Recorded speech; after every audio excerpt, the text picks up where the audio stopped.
Hello fellow cinephiles, Film Guru here.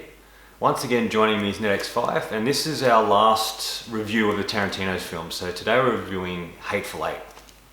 And this stars a slew of actors including Samuel L. Jackson, Walton Goggins, Jennifer Jason Leigh, Michael Madsen, Tim Roth and a variety of others. And this film really looks at how these 8 strangers are trapped in Minnie's haberdashery, so trapped somewhere during a big storm. And the characters aren't quite what they seem, and we learn that throughout the film. Yes, we do meet 4 characters to begin with, and they sort of are who we expect them to be, but once they get to Minnie's, it's the characters there that aren't quite what they seem. This all leads to quite a violent confrontation.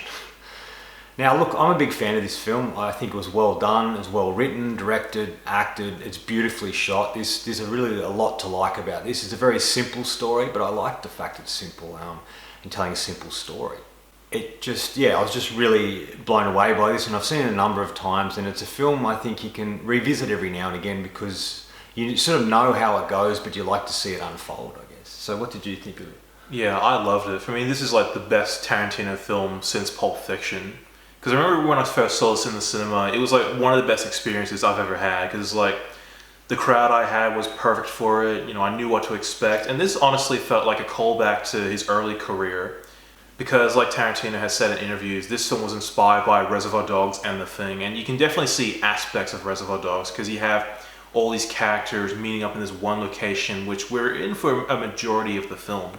Yeah, absolutely. I agree with that. It does feel like Reservoir Dogs and The Thing, but it also, in a way, to me, feels a bit like an Agatha Christie sort of mystery because no one has died yet at the beginning, but like they do usually in Agatha Christie novels, but it's sort of these people aren't quite what they seem, and we learn more about them as the film goes on, and then we still don't know who they are until later when we find out where they come from or why they're there. Yeah, I think one of the reasons I like this movie a lot was none of the characters are good people. Like, each of them have done bad things, so it's like there's not one true protagonist. Like, you think it's Samuel Jackson, but then later on in the film he tells a story to Bruce Dern about how he killed his son in a pretty darkish way. Yeah, I agree with that. And the film pretty much says these characters are who they are, and you can either love them or hate them, but they're interesting. I can say that. Yeah, no, I'd agree. They are very interesting characters, and I think, yeah, that's the sort of thing. It's what Tarantino wanted, I guess, from the beginning, is he wanted to create a movie where you have all these people that aren't good people at all, and you sort of may connect with one to begin with, and then you hear a story or see them do something violent, and then you may not like them anymore. Except for the only character I don't think's bad is O.B., the guy, you know, drives the stagecoach. He just gets jibbed throughout the whole film. He ends up getting poisoned in the end, but he was the only one I didn't think was a really bad character, but everybody else was. And I thought it was interesting. Like, you see Kurt Russell, and he's got, you know, Jennifer Jason Leigh's character Daisy, and you know, he's carting her around, but then you see him hit her, and it's quite shocking and sort of shakes you a little bit, and then you just think, well, maybe he isn't a good character either. Yeah. And like with Walton Goggins' character, he's a racist, so that's all you need to know. Jennifer Jason Leigh, while you do feel sorry for her at the beginning, as the film goes on, it's revealed that she's also a shady character, and she's part of this gang that kills and murders people, so it's like, she's also not a good person. Yeah, no, yeah, I agree with that. I don't think there's one really good person. Even Bruce Dern's character's not. You find out who he was and what he's kind of a racist as well, and he's not a very nice person either. But he seems like this when you first meet him, this sort of elderly man just sitting there enjoying the fire. Yeah, and like the one scene where I kind of felt bad for him is when Samuel Jackson's telling the story, and then he's like, Bruce Dern's got his blanket, and he's just like, for example. Because this is like Bruce Dern, and he's just like, you know, as Samuel Jackson's telling the story, he's kind of just like, yeah, it's like cowering in fear because it's like this horrible story that Samuel's telling about, like, this is how I killed your son. I dragged him through the snow naked, and I just like made him. Yeah. Yeah, he sort of resorts to being a kid again, I guess, in that sort of moment, hearing a scary story, and he's just trying to protect himself with the blanket. I always felt that this film, and it's a film that has violence in it because of what it's about, and Tarantino films usually have violence, and I found Django Unchained is quite violent, but it's more what you hear and less what you see, where I always felt this was fairly violent in especially the vomiting of the blood and the way people's heads explode and things that happen in it. But upon this viewing, I realised it's not that bad. It's just more realistic than his other stuff. Yeah, I think certain moments of violence are the most violent things in all of Tarantino's films, because I think this one was the first Tarantino film to be rated R since Pulp Fiction. Because in Australia, most of Tarantino's films since Jackie Brown has been rated MA15+, which is like, violent, but like it's not intense that much. But then like this one's rated R18, and like I can definitely see why, because a lot of the violence, while there's very few of them, they are pretty dark and gory. When like Samuel Jackson shoots Bob in the head, and you can actually see the back of his skull. So that's kind of like, huh. Yeah, and there's just other moments like that, especially that scene with Kurt Russell. He's vomiting blood, but he vomits all over Jennifer Jason Leigh. I always found that quite shocking and disturbing what happens. But I guess that sort of goes together with the fact that these aren't really good people, and they are violent, and they live in a violent world and place, and they just react to their environment, I guess. Definitely one of the best things about this film is its musical score by Ennio Morricone. This won the Oscar for Best Original Score, and yeah, it's probably the best score in any of Tarantino's films. In some ways, this musical score sounds like it should be in a horror film. It has the many themes of darkness, scariness, intensity, dread, and also elements of a thriller as well. Yeah, absolutely. And I think it really does, once we get to Minnie's Haberdashery with the music as well, it really feels like we are experiencing the thing. There's a group of guys in this sort of place, and they're not what they seem, and then the music used in that is fantastic, as well as the music used in this, especially within the mystery elements of who poisoned the coffee and all that sort of stuff is really great. And this is beautifully shot, like I said earlier. He used like a 70mm that they used to use. I think Kubrick was the last one to sort of use it, I think I remember hearing somewhere. And just using that and the shots he has is absolutely fantastic, especially at the start. We get to see the desolate snow-covered ground and the storm approaching, and it just really makes you feel cold to begin with, but it's just beautifully shot. And then when we see the stagecoach come, it's sort of the same thing, and then the storm sort of slowly hitting. There's just something beautifully shot. It feels like he decided to take his time. He had this lens, he wanted to use it in a good way and get some really good shots, which he did. And it just feels like this film, he took a little bit of time to tell his story. So that's sort of an evolution, I guess, of a filmmaker, showing how he's comfortable with taking his time to tell the story, but he has such unique and interesting characters that dialogue scenes become really fascinating because of the characters he's put in the circumstances they find themselves in. Yeah, like this film definitely is slow, but it has a great level of patience to it as well. Like, at no point is the film boring. I think the pace of it is good enough that, you can still be invested in what is going on without being like, wow, we're going to be here for like 2.5 hours. It is a long movie.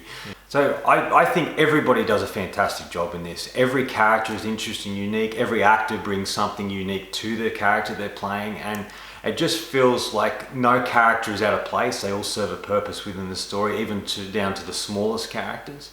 And it's just good to see actors returning in a Tarantino film. Tim Roth, Michael Madsen, Zoe Bell, and a variety of others. And it's just really cool to see them come back. And I think Tim Roth steals the show for me. He's absolutely fantastic and very, very funny. Yeah.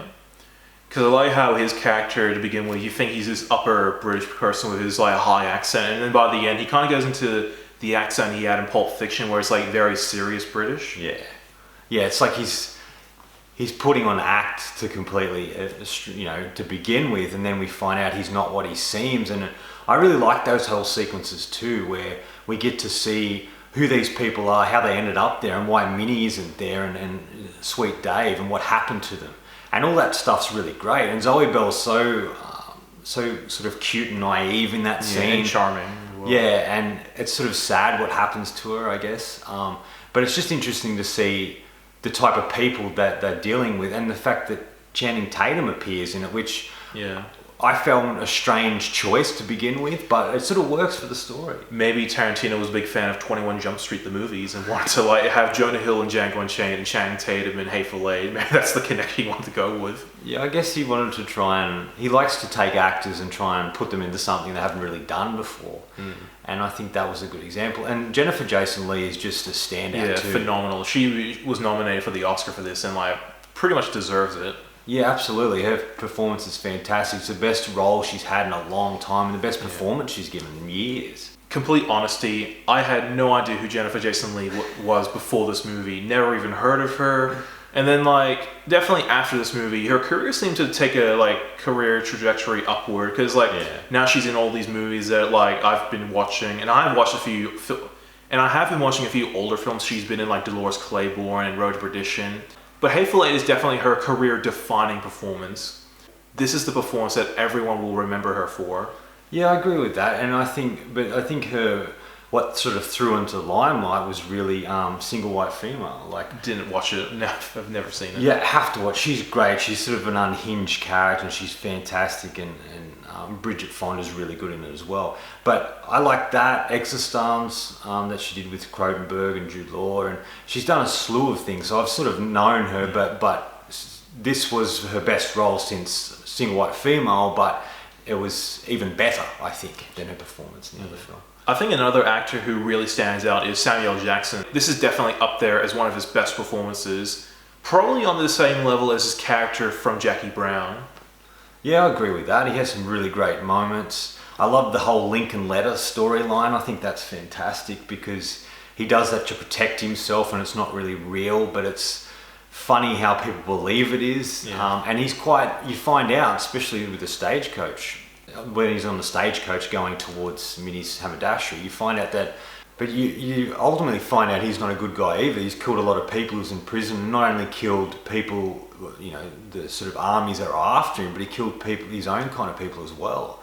And he's just kind of a ruthless character, but you still kind of like him. You kind of like the fact that he's quite smart and he's working things out and he's taking things in, and he's sort of like the Poirot, I guess, or the Agatha Christie character who's trying to work out what's actually happening. Yeah, so, and he's pretty much the de facto protagonist of the story, because like, yeah, he's a bad person, but like, he's the one you follow mostly throughout the film. Yeah, and that scene he has with Bruce Dern is fantastic because he knows who he is, and he knows Samuel Jackson's character knows that he's killed his son, but he just acts like they're sort of him trying to be buddy, trying to be friends, and then he unfolds this story upon him, and then Bruce just falls apart. Yeah. Yeah, I guess even though this is a straightforward sort of story on Western, it's still told the way Tarantino tells his film. It's told in parts, and it goes back and forward. But it's well done like that because we get to learn about the characters. And he also does the voiceover, talking about who poisoned the coffee. And I thought that was an interesting element to put in the middle of a film, really. Because usually I don't like voiceovers coming in halfway through a film or towards the end. I like them at the beginning all the way through. But it sort of worked for what he was going for here. And it was sort of telling the audience that time had passed, that all these people were doing their own thing, and that, you know, one of them obviously poisoned the coffee that has caused all the illness, and only one person saw who did it. The other thing too is I really feel the storm and the weather is another character within the film, because it's sort of like it's mean and it's dark and you don't quite know what it's going to do, and it's quite harrowing when it gets going, and that sort of represents a lot of the characters, I think. The isolation is a great element to this film, and if someone tried to do this that wasn't Carpenter or Tarantino, it just wouldn't have the same impact. It wouldn't be as interesting because they wouldn't have the unique characters and the engaging storylines and what these characters are giving to the story and telling us what's sort of happening. I think it's really great in that aspect. Yeah, I think another thing where this film takes from The Thing is, like, the characters are stuck in the cold, and like they're stuck in this one location, and like the place they're in is filled with characters where you don't know who's lying, who's telling the story. Kind of like The Thing, where there's this creature that can assimilate other people, and you don't know who's the real person, who's the creature. So it's kind of like very similar in that way. And I definitely liked, like Tarantino's callback to the thing, because in some ways this does feel like a love letter to that film.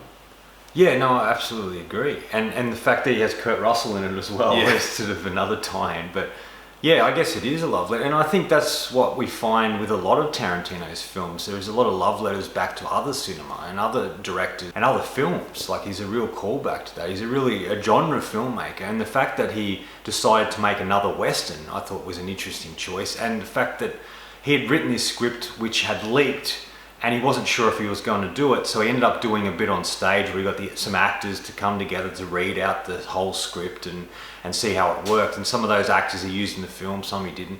But it was just an interesting choice of what he did, and hearing it out loud with an audience, he decided that it was the film he was going to make. But I think it was the first script that was kind of leaked. Previous ones hadn't been. So. Yeah, that bloody internet.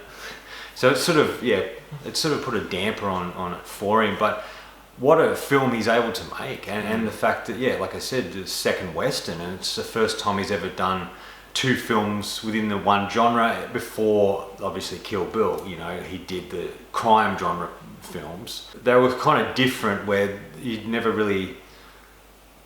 It was just interesting that he chose to do another Western, I guess. So overall, I think this is fantastic. It's one of Tarantino's best films.